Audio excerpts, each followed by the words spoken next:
I played the Perk or the Philidor for the first time ever.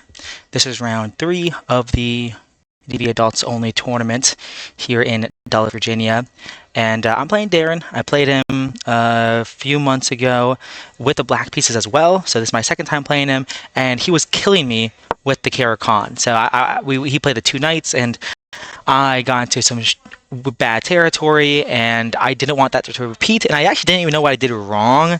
I didn't look at the game too closely because that game really devastated me.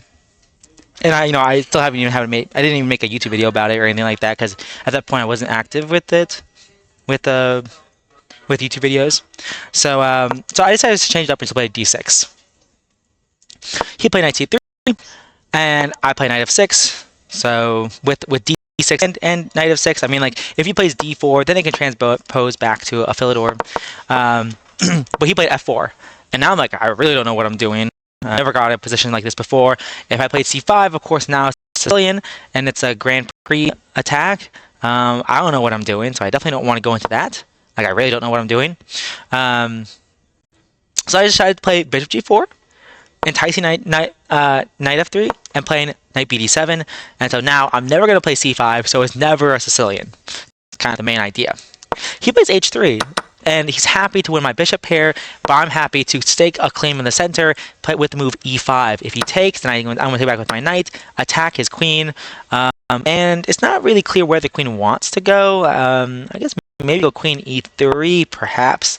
And if he did this, maybe I'll just go C6 and queen A5, or C6, queen C7, or maybe even queen D7. I'm not really sure what I even want to do.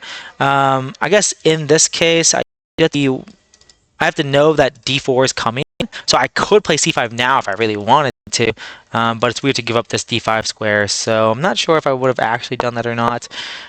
He probably should have just taken on E5 and get hit with tempo, but instead he actually closes it down. And it gets really, really interesting really, really fast because I play H5, trying to disincentivize him from playing G4, right? Like, one of the ideas is going to play G4, G5, gain a bunch of space on the king side, but I don't really want to allow him to do that, so I play H5. After he develops his bishop, I play H4. And now I'm really stopping you from expanding on the king side. So I think this is actually a transformation of me spending 2 tempi to push my flank pawn. I actually think this was a favorable transformation of the position. And here I play knight H5, eyeing the G3 square and the F4 squares, but also stopping a potential bishop G5 pin. Because when your opponent has a bishop pair and you do not, you want to trade off a set of bishops. So then your opponent doesn't have a bishop pair anymore. So one of my plans is going to be playing bishop E7, bishop G5, and trading off the bishops. And that's exactly what I do eventually. He plays bishop E3. I play C6, stopping any knight hops in. If I go bishop E7 now, he can play knight D5, and it's just a little bit annoying because if I go here, and he can just check, or in this case, he could also just take. He just take here, and it's game over. So I play C6 first. He plays A4, which, I'm not sure why he did that. I mean, I think he just didn't like the fact that I was gaining a bunch of space. I guess, if he castles, I guess maybe he was worried about, like, B5, A5, and B4, and then the knight can't move forward, so it has to drop back. And maybe for some reason he didn't like this transformation of the position, even though I think it's, like, probably totally fine for him, and white is probably slightly better.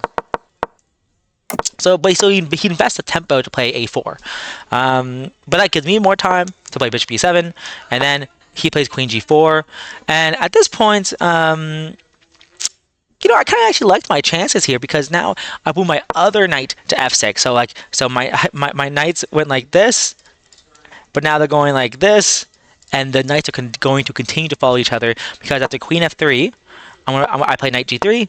And he played rook G1, and I boom my other knight to H5. So this little knight dance maneuver where it's just like bam, bam, bam, and the other knight follows bam, bam, bam. It's very funny to me. Very funny to me. And yeah, so I think initially he might have thought that I couldn't play this move because of takes, but of course I would lose on the spot for him because of knight D5 attacking the queen. And so if you play queen F2 to defend your bishop, now bishop H4, and I win the queen, and I win the game. So he goes back, so he loses time. Instead of queen g4, I was actually wondering, like, what happens if he just castles? If he just castled here, his king is safe. I'm not going to be breaking through on the king side. And I actually thought this was a very good position for him. I really wasn't sure what I was going to do. Probably still bishop g5 and a bishop f2. I don't know. I just play chess and hope not to lose.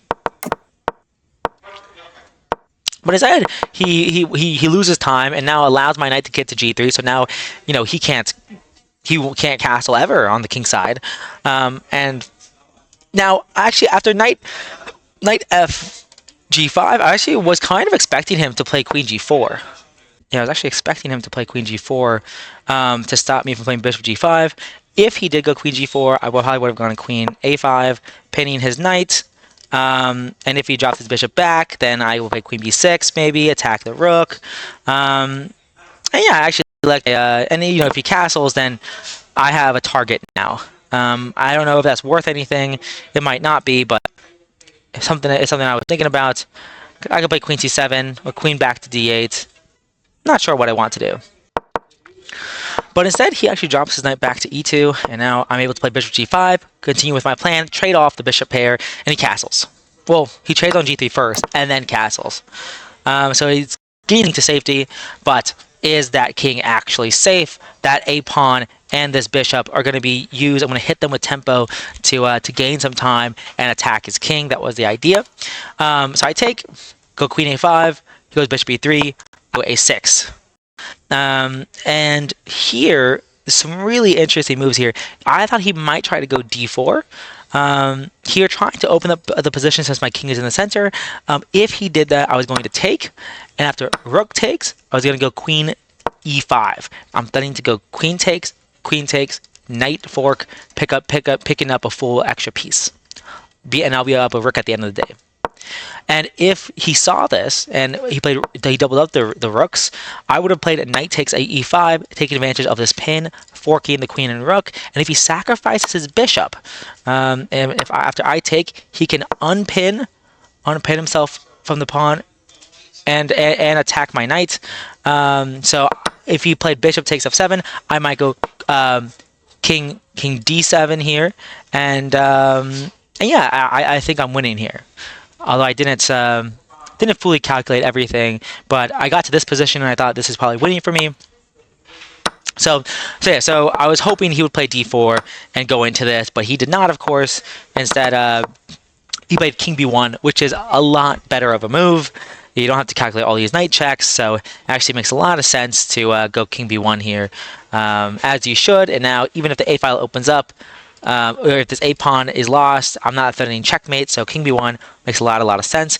I play b5, just trying to continue here. I'm going to take here, and after the bishop moves, go a3 maybe, and then you know, try to get in on the dark squares, and yeah. So I thought I was winning here, I had an advantage at the very least.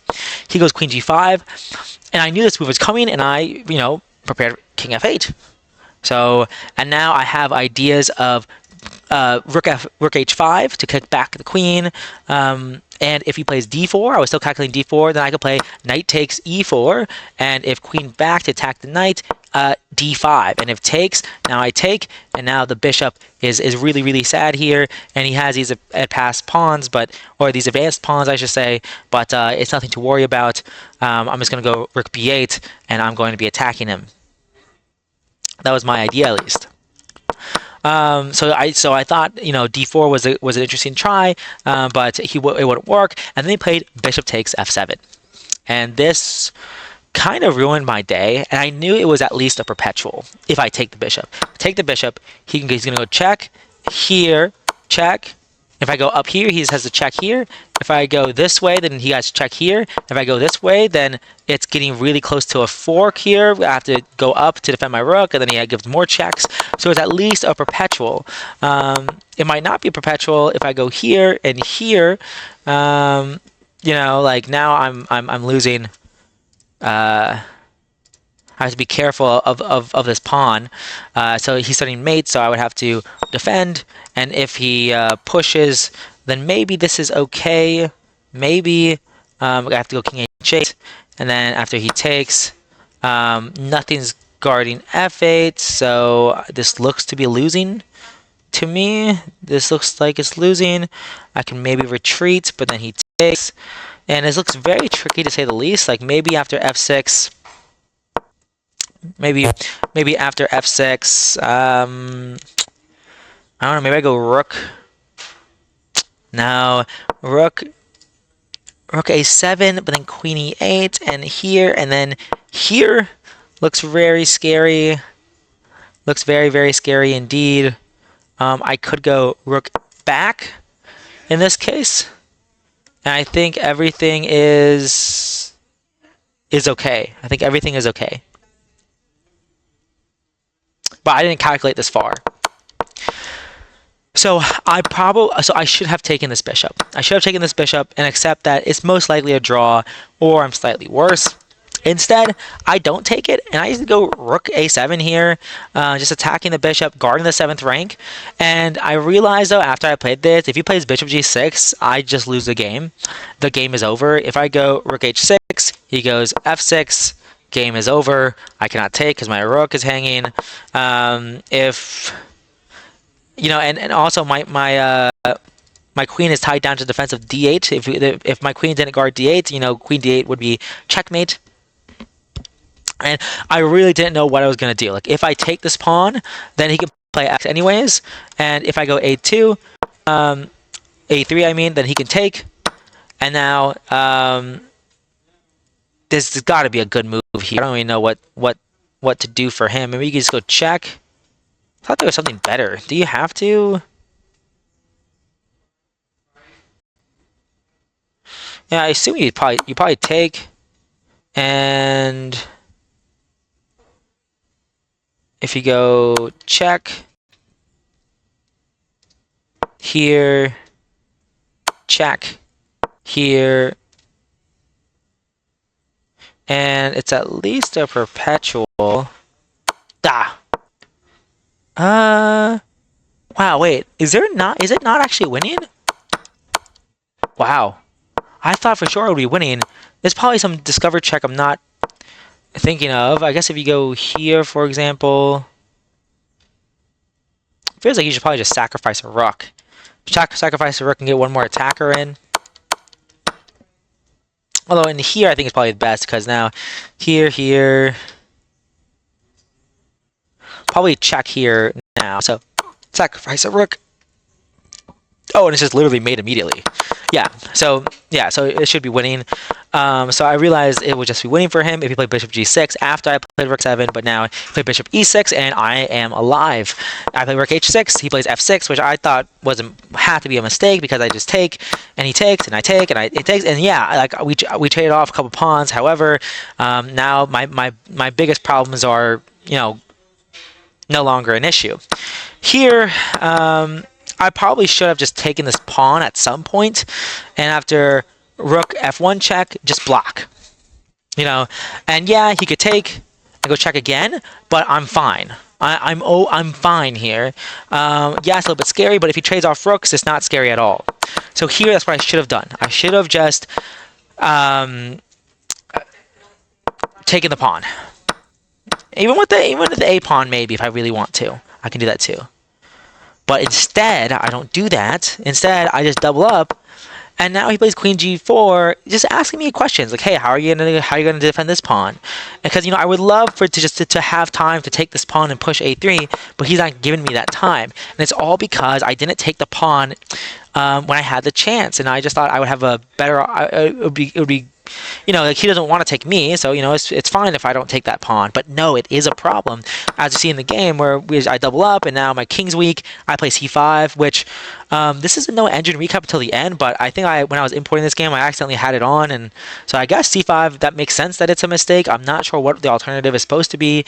I was thinking about putting my rook on c2, and after check, go here, and if takes, I could take here, but then there's check, and I just wasn't sure about it, but it looks better than what happened in the game. Well, in this case, actually, yeah, I mean, this d6 pawn is hanging. Like, takes, check here, but maybe I'm okay. Like, maybe I'm not losing the game. So yeah, c5 being a mistake makes a lot of sense, even though I didn't originally think that. I thought I was already worse. But yeah, so he goes check and takes the pawn, and then he goes g4, and yeah, I mean, there's not much for me to really do. He wants to disconnect my how my position is defending itself, so he goes g5. A very, very nice move. I just take the pawn. Yeah, I don't know why the annotations are showing up. It's weird. I didn't put it through the game review yet. Anyways, I took the g-pawn. At this point, I had less than a minute, and I was just trying to make moves. I know it's going to be losing, but it's actually, this finish is kind of pretty. He goes rook g1 check. I go here. Of course, if he takes the pawn, it's very bad because I just have a perpetual. So he can't take that pawn. Not that he wants to. He wants to checkmate. As I go here, he goes check. I go here. And what's crazy is that my rook and queen actually guard my king really, really well. So he goes rook d1 here, stopping... I don't know what he's stopping. He's stopping something. Oh, he's moving his rook out of the way so his queen can give a check on g1. And so I go f5, c5, or c4 because I just don't know what else to do. He gives a check, and my king goes to e2. I mean, this is a beautiful journey of this king from e8 to f7 to g5 all the way. I guess actually all the way to e2 there. Very beautiful. He goes c3. Very nice move, cutting off my queen's vision on e1. And now I go, I just take because I was about to flag. I made that move with 2 seconds on the clock. Time control is game in 95 plus 10 seconds per move, so a bit longer than I usually play, but in a good way. He gives a check. I go here. He gives a check. I go here, and it's a checkmate. So very well done by Darren, and really I think it came down to a couple moves. Firstly, not taking his bishop when he sacrificed on f7, big mistake.